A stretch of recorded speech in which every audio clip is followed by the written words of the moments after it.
I'm wearing a bathing suit from the 1900s.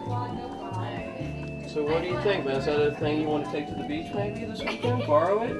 No, it's really hot. You wouldn't want to wear it. I'm sweating. Ready for skiing instead of like swimming.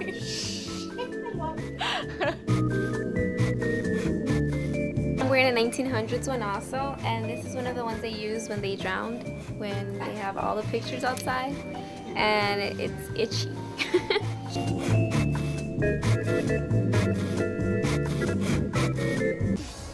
Welcome to the Miss Florida USA channel. I'm Stephanie Caits, Miss Pompano Beach USA. We're here at the Bloomers to Bikinis International Swimming Hall of Fame fashion show. Tonight we are commemorating and celebrating 100 years of women's rights, how swimming changed our culture and the status and image of women. Check out my 1941 Esther Williams swimsuit. Let's ready to go to the fashion show. This is Lauren Devon's wearing his costume, which a portion of which, including the cape, were original Annette Kellerman costumes. And you can see what this is. This is a costume that we complied with the law, covering a woman from her neck to her toes, but still was light enough to enable a woman to swim without getting caught in those skirts and the ruffles and the long sleeves. Kimberly's wearing a suit that was about this time, 1917, 1918 era. And this was basically a man's one-piece bathing suit, except we still had the skirt, the vestige of Victorian morality on it, down to the thighs, and stockings to cover her feet. So this was not quite as outrageous, but even Annette Kellerman would wear something like this in public to the beach. And after that, she liberated women from stockings. The laws were changed, and women were now allowed to go in public baring their thighs. And here's some suits from 1920s. Stephanie, a little bit more color now in the 1920s. Michelle, this is more of a competitive suit. You'll see here on her left thigh, over here, if you can show this, the famous Jansen diver insignia. But this also has USA on the cap because this was a suit worn by some of the swimmers in the 1920 Olympic Games. We have Kimberly wearing an Annette Kellerman design, which was a little bit racy, but now we're getting a little more color and designs. This is an actual Annette Kellerman suit, one that she designed herself. Kelly's wearing a Cole of California, and again we're getting a little bit more stylish, but notice there's still the skirting on the suit, the modesty panel on the suit. And we have Megan.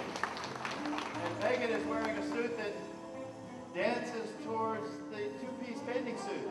Reveals a little bit. And this is a Catalina suit. 1930s. It was a 1939 national swimming champion and a favorite to win a gold medal at the 1940 Olympic Games.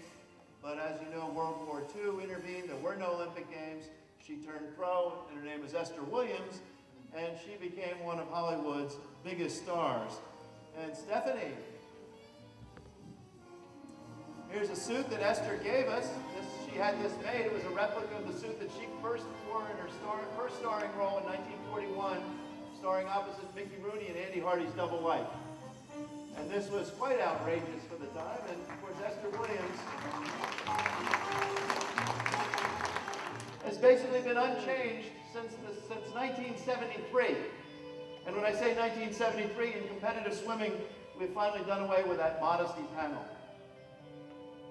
And this is a 2007 Speedo model, fast skin, but this is worn by competitive swimmers today, typically in practice, not in competition. Because where once we thought getting smaller and having more skin would make you glide through the water faster, we found that that's not the case today. And of course, the moment you've all been waiting for, the bikini. Marissa, modeling a Speedo bikini, and these things have been around since the 70s or thereabouts.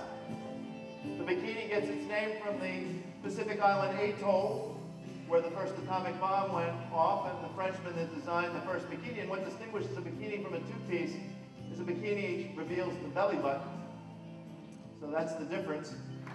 And Kelly, if you come out again, now you saw Kelly earlier. This is a costume, an Islamic costume designed by an Islamic woman in Australia that's allowed Muslim women to participate in the Australian lifestyle. But What's a funny story about this is that this is becoming quite popular with Australians of Irish descent that have this skin that really burn well, because this is 50 SPF rating. So this allows women that have a real bad skin condition or worried about skin cancer to go out and participate in swimming as well. So thank you very much.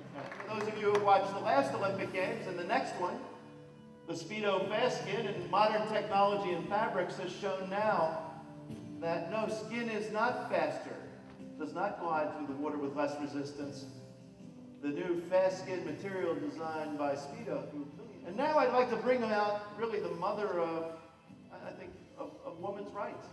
I can't think of any other way to describe Annette Kellerman. Lauren, would you come out again with the unitard that started 100 years ago? And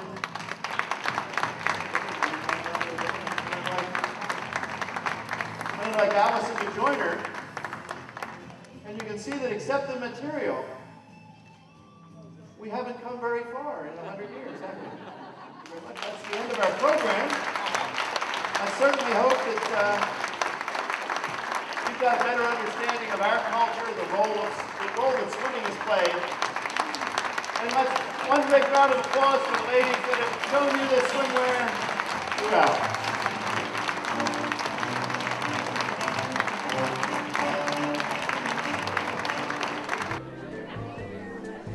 I hope you enjoyed the fashion show.